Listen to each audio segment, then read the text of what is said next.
ఇప్పుడు వెంటనే వినతను అడిగాడు, ఏం చేస్తే నీ దాస్యం పోతుంది అంటే, నేనేం చెబుతాను వాళ్ళనే అడగరా అన్నారు. వాళ్ళనే అడిగాడు. అప్పుడు కద్రువు చెప్పింది, మా పిల్లలు మేము అంతా కూడా విషపురుగుల కింద పేరు పడ్డాం, అందుకని దేవతల దగ్గర ఉండేటువంటి అమృతాన్ని సేవించి మేము అమృతపుత్రులం కాదలుచుకున్నాం.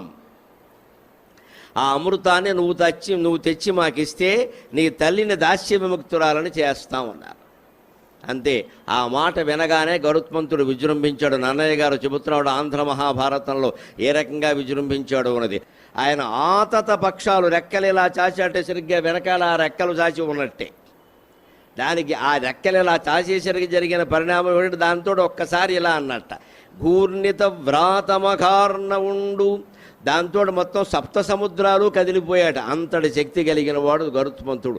ఆయన మన కష్టాలు పోగట్లేడా, ఎగరగొట్టి బారేస్తాడు. మనం అర్చన చేసి భక్తిగా ప్రార్థించాలి కానీ ఎగరగొట్టి బారేస్తాడు. దాంతో సప్తకుల పర్వతాలు కూడా ఎగిరిపోయాడు. సాధారణంగా వాయువును అడ్డుకునేటువంటి శక్తి పర్వతానికి ఉంటుంది, కానీ ఇక్కడ వాయువే పర్వతాన్ని ఛేదించింది. ఎందుకంటే దాంట్లో దైవశక్తి ఉంది. గరుత్మంతుని శక్తి అంటే దైవశక్తి. పైగా తల్లి దాస్య విముక్తి కోసం చేస్తున్నాడు. ఎవరైతే తల్లిదండ్రులను బాగా చూసుకుంటారో, వారికి ఎటువంటి అవమానాలు కలగకుండా చూసుకుంటారో, వారెక్కడా చాకిరీ చేయవలసిన అవసరం లేకుండా బాధలన్నీ తప్పిస్తారో వారిని గరుత్మంతుడు, ఆయనకి ప్రభు అయినటువంటి వెంకటేశ్వర స్వామి కూడా అనుగ్రహిస్తాడు. అది మనం గుర్తుపెట్టుకోవాలి. కథ నుంచి గ్రహించవలసింది అది. ఆయన శరీరం నుంచి వస్తున్న కాంతి ఎలా ఉంది అంటే, పతంగ తేజుడు. పతంగం అంటే సూర్యుడు. సూర్యుని యొక్క తేజస్సును కూడా తిరస్కరించే విధంగా ఉంది. తల్లికి ఉత్తమ కుమారుడుగా పుట్టినటువంటి తార్క్షుడనే పేరు కలిగిన గరుత్మంతుడు తల్లికిన్ ప్రీతియు సంగుచున్నగసే.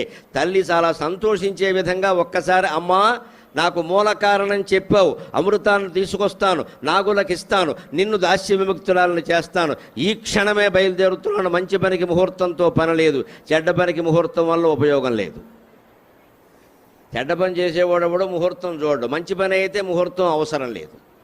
అందుకని ఇది మంచి పని, దీనికి ముహూర్తంతో పని ఏమీ లేదమ్మా, నేను బయలుదేరుతున్నాను అని భయంకరమైన వేగంతో, జీవులెవరూ తట్టుకోలేని వేగంతో ఆకాశ వీధికి ఎగిరాడు. ఆతతపక్షమారుతరజ ప్రవికంపిత ఘూర్ణితాచలవ్రాత మకార్ణవుండు.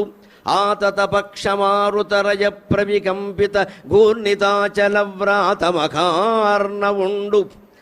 బలవన్నిజదేహ సముజ్వల ప్రభాధూత పతంగ తేజుడు.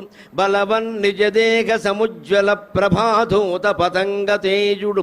ఉదితుండై తార్క్షుడు తల్లికిన్ మనఃప్రీతియు సంగుచున్నెగసి.